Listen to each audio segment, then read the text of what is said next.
I have done question number up to 18 and question number 19 is an easy question. You can solve it. ये आसान है. We have to find equation of tangent which is parallel to x axis. x axis के parallel tangent की equation निकालनी है. तो मुझे पता ही है क्या करना है. इस कर्व को डिफरेंशिएट कर देना है, डेरिवेटिव मिलेगा. और चूंकि x एक्सिस के पैरेलल जो होती है, अगर टेंजेंट है तो derivative dy upon d x zero होगा. वहाँ से हम डेरिवेटिव को जीरो करके x की वैल्यू निकाल लेंगे और x की जो वैल्यू आती है उसे कर्व पे प्लेस कर कर y की वैल्यू फाइंड आउट कर लेंगे. इस तरह से हमें पॉइंट मिल जाएंगे. Question number 20.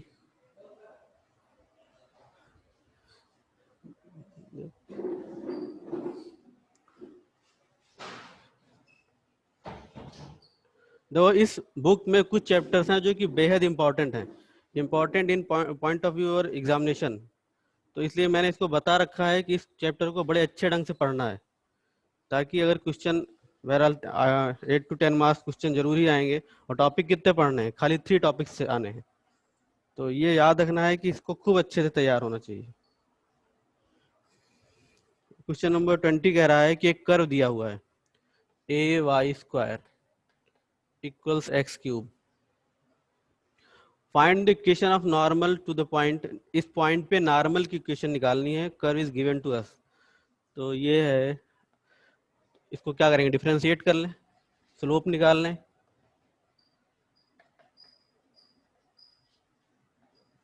तो a 2i dy upon dx, here 3x square. तो dy upon dx equals 3x square upon 2ay. ये क्या है? स्लोप ऑफ टेंजेंट है.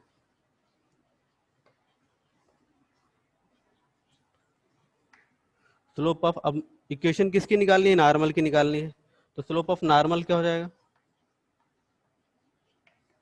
That is -1 upon dy upon dx. It is -1 upon 3x square upon 2ay or -2ay upon 3x square. और एक चीज और, इसे किस पॉइंट पे निकालना वो भी बता रखा है. At point A M square and A M cube. और हर क्वेश्चन का जरा आंसर चेक करते चलना. कहीं पे अगर कैलकुलेशन मिस्टेक होती है तो पता चल जाता है आंसर से. तो अब यहाँ वैल्यू प्लेस कर दी. Therefore slope of normal is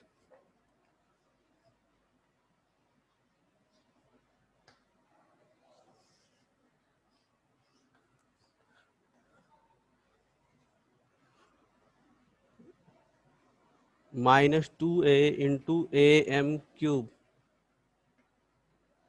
upon 3 into a M square का होल स्क्वायर. एक्स की जहाँ ए एम स्क्वायर, वाई की जहाँ ए एम क्यूब.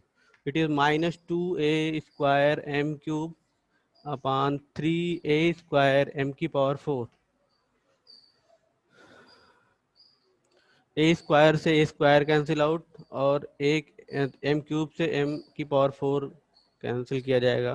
तो -2 अपान 3m बच जाएगा. It is the slope of normal. Therefore the equation of normal is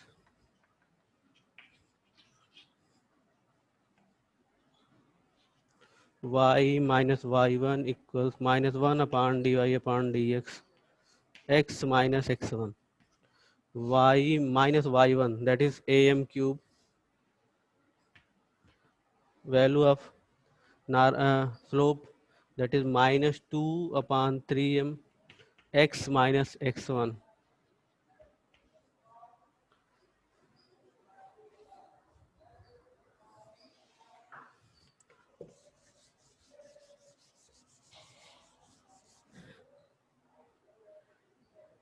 cross multiplication किया तो 3my minus am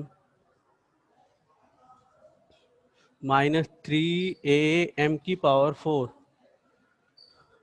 in right hand side -2x and plus 2am², तो 2x plus 3my equals 3am⁴, या ठीक, plus 2am²। चाहे तो ये इस, अब आंसर किस फॉर्म में नहीं पता मुझे, इस अगर इधर लिखा हुआ है तो इधर भी लिख सकते हैं, दोनों इस साइड में आ जाएगा, और इसमें से 3a और m² कॉमन भी हो सकता है।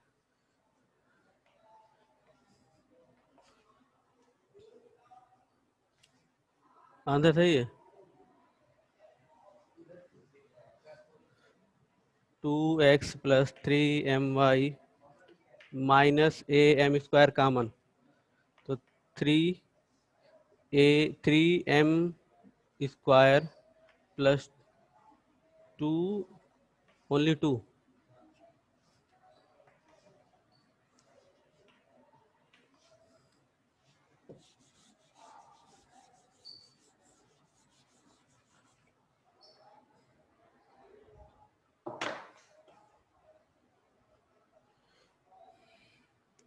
द क्वेश्चन नंबर 21, इसमें थोड़ा सा दिमाग लगाना है। अब जरा क्वेश्चन की लैंग्वेज समझो, यहाँ पे क्या लिख रहा है वो। कह रहा है find the equation of normal to the curve which is parallel to given line. तो ऐसी कुछ कंडीशन है, जैसे सपोज ये कर्व है हमारा, ये टेंजेंट हो जाएगा, और टेंजेंट पे जो परपेंडिकुलर होता है वो नॉर्मल होता है, ये नॉर्मल का काम करेगा। अब इस नॉर्मल के पैरेलल कोई लाइन दी है,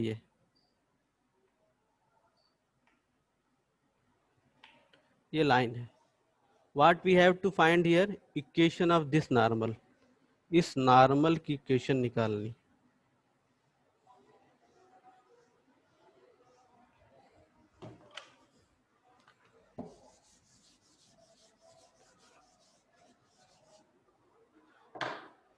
equation of curve is,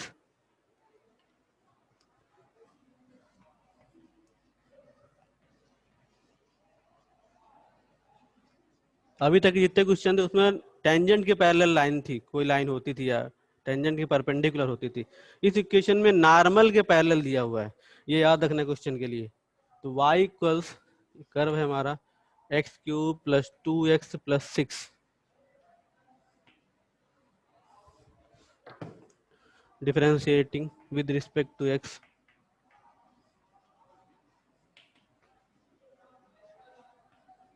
dy upon dx equals 3x² plus 2। और ये है क्या, dy upon dx, that is the slope of tangent है ये, it is our slope of tangent as you know. अब देखो यहाँ पर क्या चाहिए मुझे, इस नॉर्मल का स्लोप चाहिए, बिकॉज ये नॉर्मल की इक्वेशन है, तो नॉर्मल का स्लोप और इस लाइन का स्लोप क्या होगा, इक्वल होगा, because both are parallel to each other. तो slope of normal,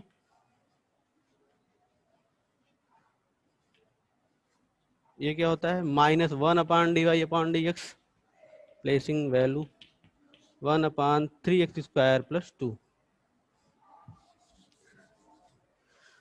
given equation is,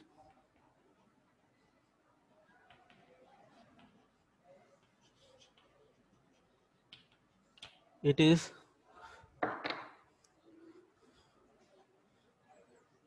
x plus 14y plus 4 equal 0। और होता क्या है कि हमारी जो अभी तक क्वेश्चन किए हैं या जो हैबिट पड़ी हुई है, हमको हमेशा तुरंत क्या करना, इसी से कंपेयर करने की आदत पड़ी हुई है।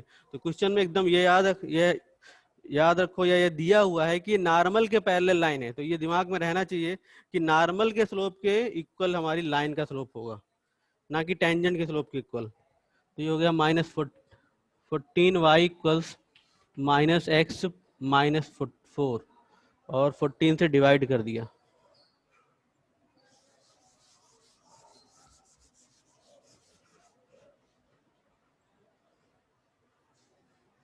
तो y can be written as -1/14 x -4 upon 14,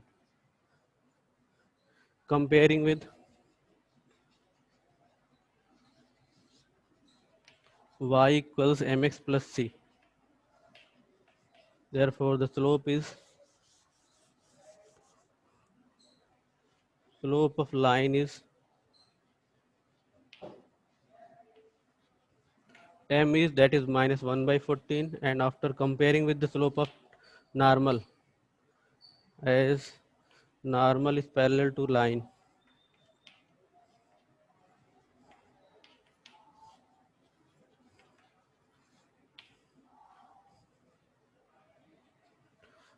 so minus 1 by 14 equals minus 1 upon 3x square plus 2. 3x square plus 2 equals 14. X 3x square equals 12. X equals plus minus 2. X square equals 4 और x equals plus minus 2. अब x की बहरहाल देखो slope की अब चिंता नहीं करनी है, क्योंकि नॉर्मल का स्लोप जो पैरेलल लाइन का स्लोप है वही नॉर्मल का स्लोप बन जाएगा. अब मुझे या फिर वैल्यू रखना चाहो तब भी रख के निकालोगे तो सेम वैल्यू मिलेगी यही. अगर x की वैल्यू 2 या -2 चाहे जो भी रखे हैं, यही माइनस 1 बाई 14 ही मिलने वाला है. अब मुझे क्या चाहिए, y के लिए करस्पॉन्डिंग पॉइंट्स चाहिए. तो इक्वेशन ऑफ कर्व गिवन थी, यहाँ पर हमने x की वैल्यू 2 और -2 रखकर y की वैल्यू निकाल ली.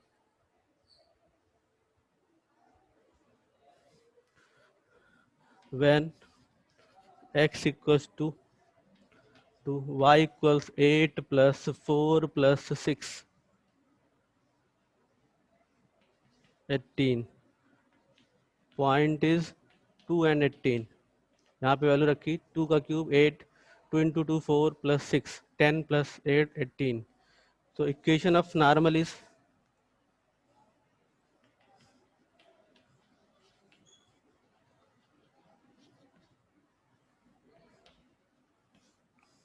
y minus y1, that is 18. Slope of normal is minus 1 by 14. X minus x1, that is 2. 14y minus 18 into 14 minus x plus 2. So 14y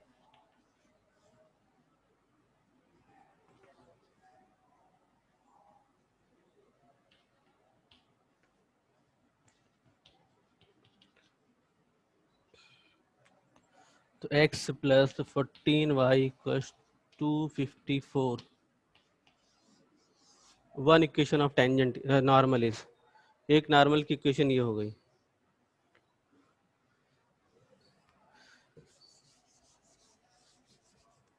and other when x equals -2, यहाँ value place कर दी कर पे, -8 -4 plus 6, तो minus ये हो गया -+2 -6, point is -2 -6. Equation of normal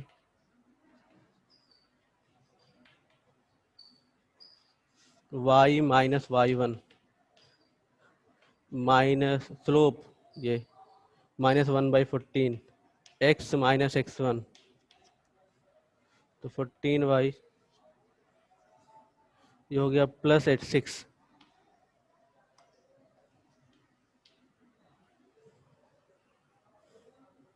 -x -2,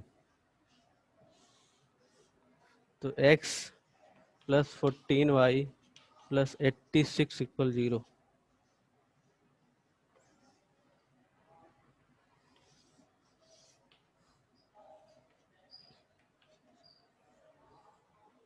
है answer.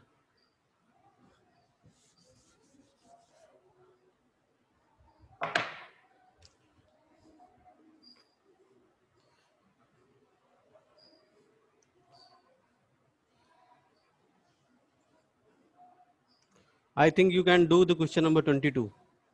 Points are given. We have to find the equation of tangent as well as normal. तो डिफरेंशिएट करेंगे, उसको पॉइंट से सेटिस्फाई कराएंगे तो dy अपॉन dx जो आएगा वो टेंजेंट का स्लोप होगा. नॉर्मल का स्लोप निकाल लेंगे -1 upon dy upon dx. Points are given to us, equation निकाल लेनी. आसान है ना, हो जाएगा. क्वेश्चन नंबर है 23. ये इंपॉर्टेंट क्वेश्चन है, बोर्ड में अगर पेपर उठाओगे तो कई साल मिलेगा। और इसी बेस पर एक क्वेश्चन और भी पूछते हैं वो, इस क्वेश्चन के बेस पर। तो पहले एक चीज ये समझ लो इसमें क्या लिखा है और क्या करना है। लिखा हुआ है prove that the curve this and this cut at right angle. ये प्रूव करना है कि अगर ये दोनों कर्व, एक कर्व है वाई स्क्वायर इक्वल्स एक्स, दूसरा है x y equals k, if these two curve cut at right angle then 8k square equals 1। अगर ये दोनों आपस में एक दूसरे को राइट एंगल पे कट करते हैं तो ये कंडीशन जनरेट करेगी 8k स्क्वायर इक्वल्स 1। अब एक चीज यहाँ पे जानने वाली है कि देखो कर्व का कैसे प्रूव करेंगे कि कितने एंगल पे कट कर रहा है कोई कर्व। जैसे सपोज ये कर्व है, एक कर्व इसने इसको कट कर दिया, तो अब हम कैसे इसका एंगल कैसे डिसाइड करेंगे। तो एंगल डिसाइड करने का मेथड ये होता है कि जो दोनों कर्व हैं, हम इंटरसेक्शन पॉइंट ये हो गया हमारा, ये जिस पे दोनों कर्व कट कर रहे हैं, पहले मान लेते हैं ये कर्व C1 है, ये दूसरा C2 है, तो हम दोनों का ये इंटरसेक्शन पॉइंट पे टेंजेंट निकाल लें। ये T1 हो जाएगा सपोज और ये T2 हो गया। तो जो कर्व के बीच एंगल है वही इनके टेंजेंट के बीच भी एंगल होता है, मतलब सेम एंगल जो कर्व के बीच एंगल दिख रहा है, जो भी एंगल है वही इनके टेंजेंट के बीच एंगल होता है। तो कभी भी कर्व के बीच जब एंगल निकालना होता है कभी भी, तो उस कंडीशन में हम क्या करते हैं, उनके टेंजेंट के बीच का एंगल निकाल लेते हैं, तो वो पता चल जाता है कर्व के बीच कितना एंगल है। कर्व के बीच हम डायरेक्ट कोई एंगल निकालने का मेथड नहीं है कि हम चाहें कि ये कर्व है, ये कर्व है और कर्व की इक्वेशन पता है एंगल और हम एंगल बता दें। एंगल कैसे बताएंगे, उसके टेंजेंट को निकाल कर टेंजेंट का स्लोप निकालेंगे, और स्लोप क्या है, स्लोप एंगल शो करता है। यहाँ से हम कंपेयर करके देख लेंगे कि ये जो जो कंपेयर करके क्या मतलब, वो जो एंगल आएगा वही उसका क्या होगा, वही कर्व के बीच का एंगल हो जाएगा। और ये इंटरसेक्शन पॉइंट पहले से पता होगा, इंटरसेक्शन पॉइंट से उसको सेटिस्फाई करा देंगे, तो हमको क्या मिल जाएगा, उस कर्व, दोनों कर्व के बीच का एंगल मिल जाएगा। कभी कभार क्वेश्चन पूछता है, इसमें दिया नहीं है कि देयर आर टू कर्व्स, दो कर्व दिए होंगे और कहेगा find the angle of intersection for both curves, दोनों कर्व के बीच का एंगल ऑफ इंटरसेक्शन बताओ। तब क्या करेंगे, पहले कर्व को डिफरेंशिएट, पहले सबसे पहला काम उनका इंटरसेक्शन पॉइंट निकाल लेंगे, पहले कर्व का स्लोप निकालेंगे, उसे इंटरसेक्शन पॉइंट सेटिस्फाई कराएंगे और उसे मान लेंगे सपोज ये M1 है हमारा। दूसरे कर्व को डिफरेंशिएट करेंगे, उसे इंटरसेक्शन पॉइंट से सेटिस्फाई करा के M2 निकाल लेंगे और क्लास 11th का फार्मूला यूज कर लेंगे एंगल बिटवीन लाइंस वाला, tan theta equals M1 minus M2 upon 1 plus M1 M2। तो वहां से वैल्यू निकल आएगी, और ये मॉड में वैल्यू होती है, दो वैल्यू आती है यहाँ पर, तो दो एंगल निकलेंगे, तो यहाँ से हम एंगल बता देते हैं। तो अब देखो यहाँ पर जैसे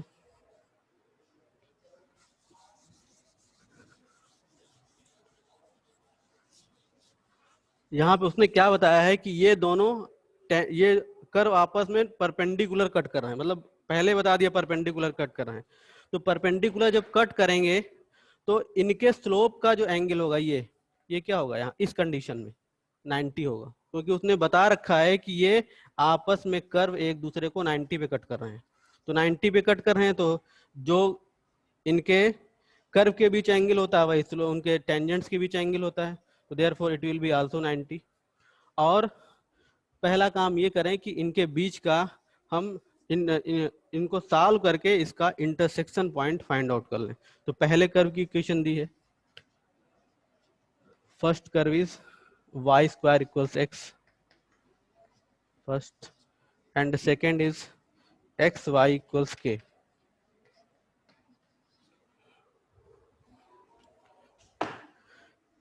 देखो पहले ये y स्क्वायर यहाँ पर है, x की वैल्यू यहाँ पे प्लेस कर दी फ्रॉम 1 and 2, यहाँ से x की वैल्यू यहाँ पे प्लेस कर दी। तो प्लेस करोगे तो x की वैल्यू क्या है, y square into I equals के, तो y क्यूब इक्वल्स हो गया के, क्यूब रूट ले लिया तो y इक्वल्स हो गया k की पावर 1/3।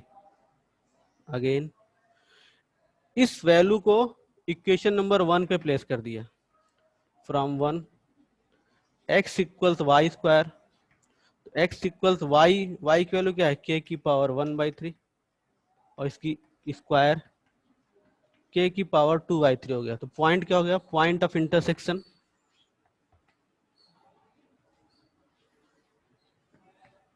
इट इज k की power 2/3, it is x coordinate, and k की power 1/3।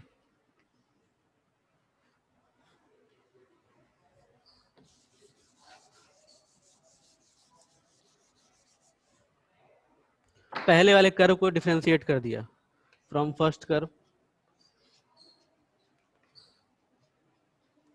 y square equals x, differentiating with respect to x,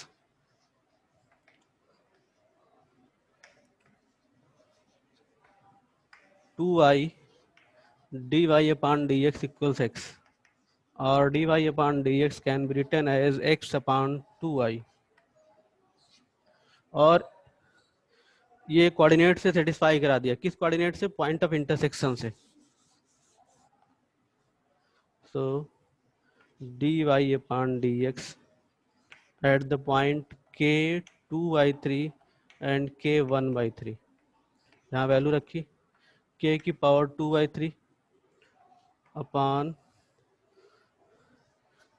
2k की पावर 1/3। तो यहाँ से क्या आएगा, ये हो जाएगा, ये पावर उधर लेके जाएं तो k की पावर 1/3 अपॉन 2 आ जाएगा।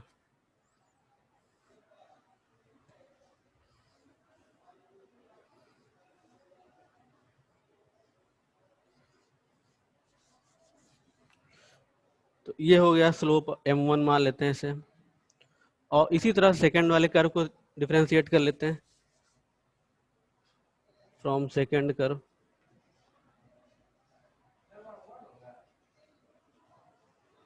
कहाँ पर, अच्छा सॉरी, हाँ जी 1 होगा, ओके।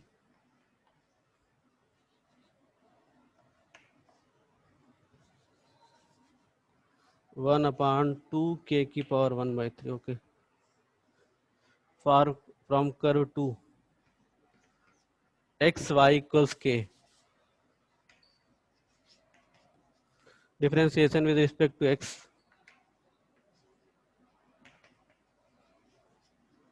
यहाँ पे प्रोडक्ट टूल लगाया, x रखा y डिफरेंशिएट किया, y रखा x डिफरेंशिएट किया, और राइट हैंड साइड में k है, उसका डेरिवेटिव 0 हो जाएगा because it is constant.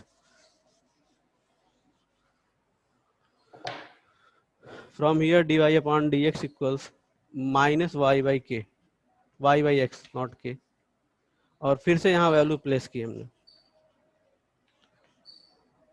k की पावर 2/3, k की power 1/3।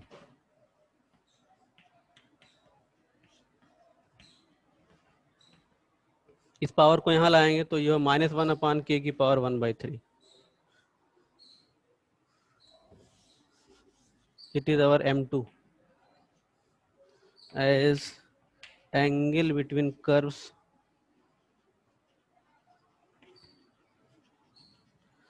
is equal angle between tangent at the point of intersection।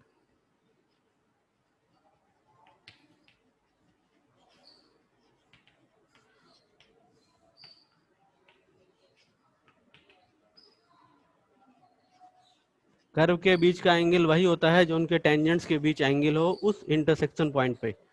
Therefore it is given to us both curve intersect at right angle, both curve intersect at right angle, ये given है। so angle between tangent is also 90 degree।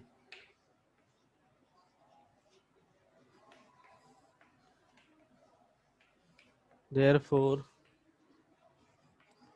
m1 into m2 equals -1। m1 m2, अब पता है ना कि दो line आपस में परपेंडिकुलर होती हैं तो उनके स्लोप का मल्टीप्लिकेशन। अब दो लाइन कौन सी है, टेंजेंट्स, दोनों टेंजेंट आपस में परपेंडिकुलर हैं तो उनके स्लोप का मल्टीप्लिकेशन -1 होना चाहिए। तो m1 क्या हो गया, 1/2 की power k 1/3 into minus equals -1।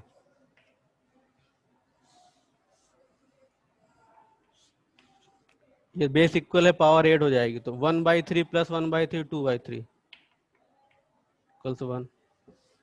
Cross multiplication किया तो 2 की पावर 2 इंटू k की power 2/3 equals 1, taking cube on both side.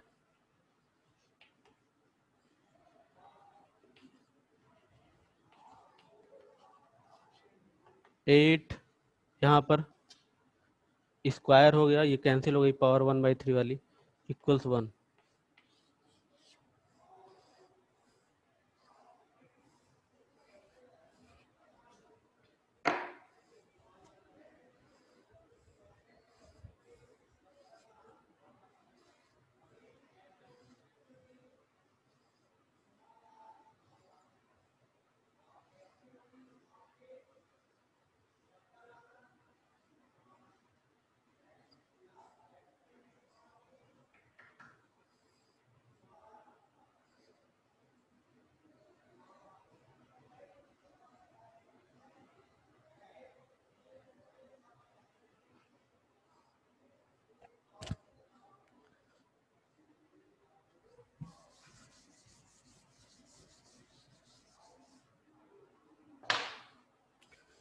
Question number 24।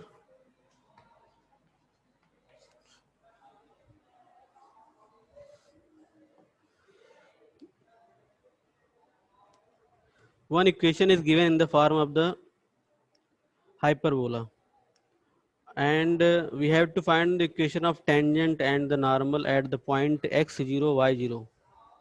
मतलब किसी पॉइंट पर इस हाइपरबोला की टेंजेंट और नॉर्मल की इक्वेशन फाइंड आउट करनी है, point is given to us. देखो ये क्वेश्चन आंसर में थोड़ा सा चेंज इसमें है, थोड़ा सा झोल आंसर कुछ निकालने में। तो पहले है कि इक्वेशन ऑफ पैराबोला क्या है। मतलब आंसर देखेंगे तो आंसर कुछ अनदर मेथड में लिखा हुआ है, तो उस मेथड की मतलब वो अगर आप ऐसा नहीं लिखते हैं तब भी चल जाएगा, क्योंकि कोई वैसा लिखोगे तब भी चल जाएगा। तो पहली चीज है कि ये जो है ये हाइपरबोला है, इस ये हाइपरबोला x0 y0 पॉइंट से पास कर रहा है। जरा इसको थोड़ा सा और मैं, as the hyperbola passes the point x0 y0,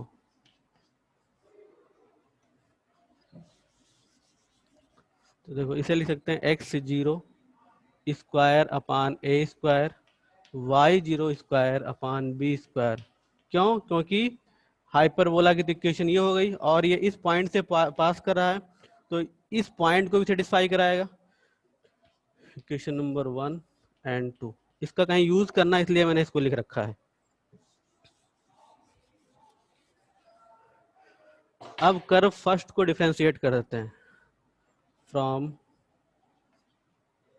curve first, x square upon A square minus y square upon B square equals 1। Differentiation with respect to x.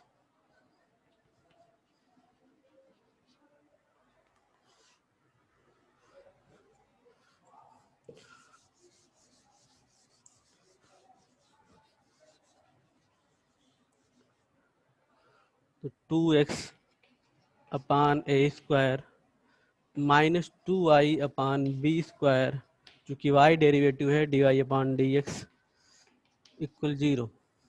1 right hand side 1, that is differentiation of 1 is 0। तो -2y upon B square dy अपान D x equals -2x upon ए square.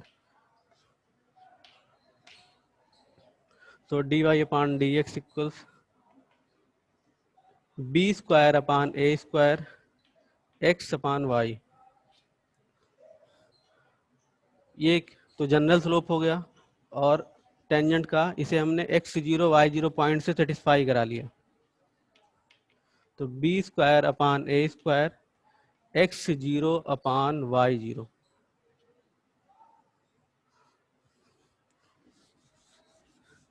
ये क्या हो गया, slope of tangent हो गया,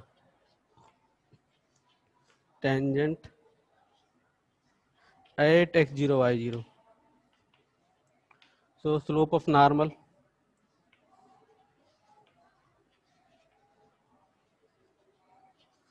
eight x zero y zero, इसी को convert करके माइनस साइन के साथ बी एक्स जीरो अपान, ये कन्वर्ट हो जाएगा तो ऊपर चला गया, a zero y zero with negative sign, minus one upon d y upon d x, तो ये कन्वर्ट हो गई वैल्यू निगेटिव साइन के साथ। अब मुझे क्या निकालना है, equation of tangent as well as normal.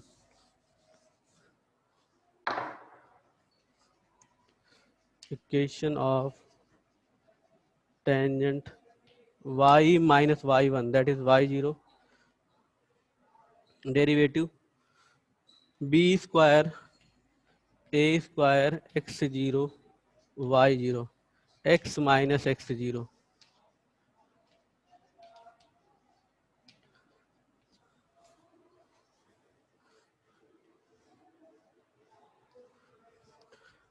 अब देखो एक काम कर लेते हैं, इसको इस फॉर्म में कन्वर्ट करने के लिए एक काम ये कर लें हम, ये बी स्क्वायर को यहाँ डिवाइड कर लें और वाई जीरो को यहाँ पर, मतलब मैं ऐसा करना चाहता हूँ, देखो ये वाई जीरो, इसका मल्टीप्लिकेशन वाई जीरो से कर लिया, डिवीजन में बी स्क्वायर रख लिया। इसको क्यों कर रहे हैं अभी दिखने लगेगा, देखो।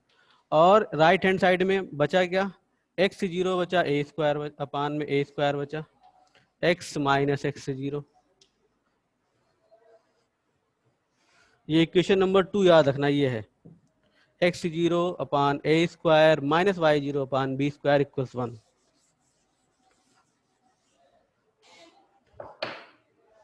इस वाई जीरो को मल्टीप्लिकेशन किया तो वाई जीरो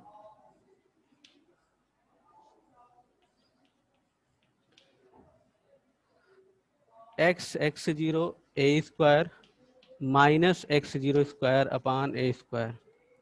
हम एक काम कर लें, एक्स जीरो और वाई जीरो वाले टर्म, सिंगल जो टर्म है उसको एक साइड में कर लें, वाई जीरो और एक्स जीरो वाले एक साइड में कर लें।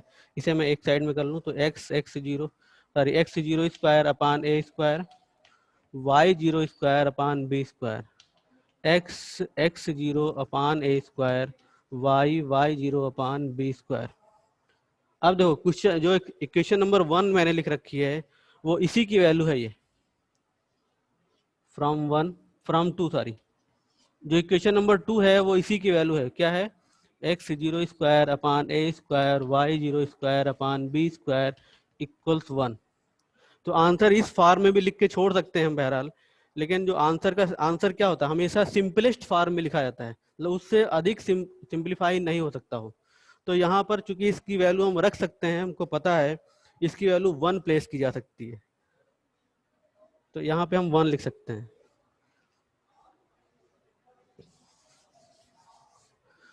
तो एक्स जीरो अपान ए square y zero upon B square equals 1। ये हो गई इक्वेशन ऑफ टेंजेंट।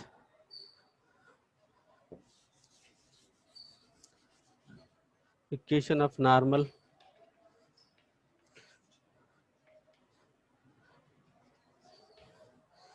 हमारा आंसर इस फॉर्म में आता है तो लगता है गलत हो गया, क्योंकि हम इसकी वैल्यू यहाँ पे सेटिस्फाई करके देखे नहीं होते कि हाँ ये 1 है, हम ऐसा लिखने लगते हैं तो लगता है कि कहाँ गलत हो गया।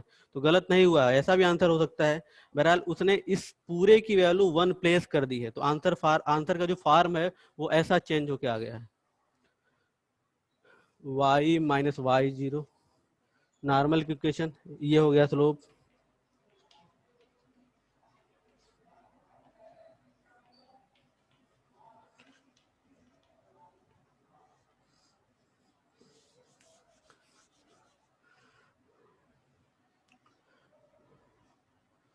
इस वैल्यू को अब आंसर किस फॉर्म में है इसका, शायद ये minus b square y zero x zero upon a square minus y0 upon b square x minus x zero. Answer check करके बताना किस फॉर्म में है।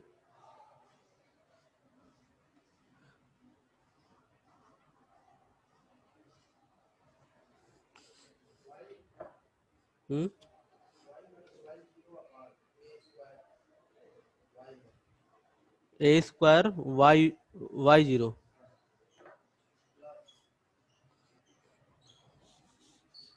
ये ऐसा लिखा है, इसको इधर ट्रांसफर कर लिया। अब इसमें कुछ चेंज नहीं हो सकता, चाहे आंसर इसी फॉर्म में लिख सकते छोड़ सकते हैं। जैसे वहां पे था कि हम इस वैल्यू को रिप्लेस कर सकते थे, यहाँ कोई रिप्लेसमेंट नहीं हो सकता है क्योंकि हमारी स्टैंडर्ड फॉर्म से मैच नहीं करेगा वो जो हाइपरबोला की इक्वेशन है।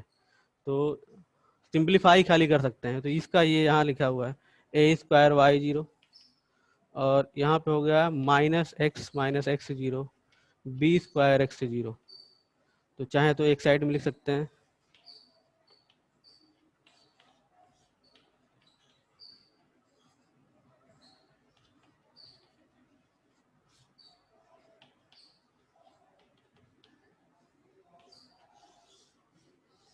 it is equation of normal।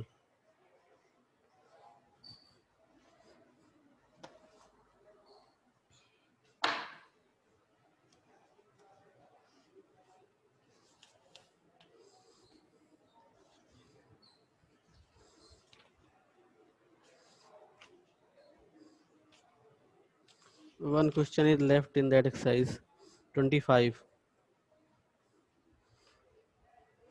Time is not too much। Though find the equation of tangent, tangent की इक्वेशन निकालनी है which is parallel to this line। तो थोड़ा सा यहाँ पे क्या है, इसका डिफरेंशिएशन करने में किसी किसी को दिक्कत हो सकती है, कुछ तो कर ले जाएंगे। तो इसका डिफरेंशिएशन आसान बनाने का मेथड ये है कि स्क्वायर कर दो दोनों साइड में, वाई स्क्वायर इक्वल 3x-2 हो जाएगा, और फिर डिफरेंशिएट कर लो, या रूट बनाओगे तो थोड़ा सा कैलकुलेशन में हो सकता है दिक्कत हो जाए कहीं पे। तो इस तरह से हम इसका डेरिवेटिव निकाल लेंगे और इस लाइन को y इक्वल mx प्लस सी फॉर्म में लिख लेंगे और m से कंपेयर कर लेंगे डेरिवेटिव को, तो x की वैल्यू निकल आएगी और x की वैल्यू y में प्लेस कर में प्लेस कर देंगे तो y की वैल्यू निकल आएगी। x और y की वैल्यू मिल गई, लाइन से स्लोप मिला ही रहेगा, तो इक्वेशन हमको पता चल जाएगी y minus y one equals 1 dy upon dx x minus x1 से। From tomorrow I will start one more we can say that sorry zero बता दिया, और कैलकुलेशन गलत होती रहती है, जीरो होगा। ओके, तो अगर कल से हम इंक्रीजिंग डिक्रीजिंग टॉपिक चालू करेंगे, और इस टॉपिक को पढ़ना बेहद जरूरी है क्योंकि एनसीईआरटी इस टॉपिक में कंफ्यूज करती है।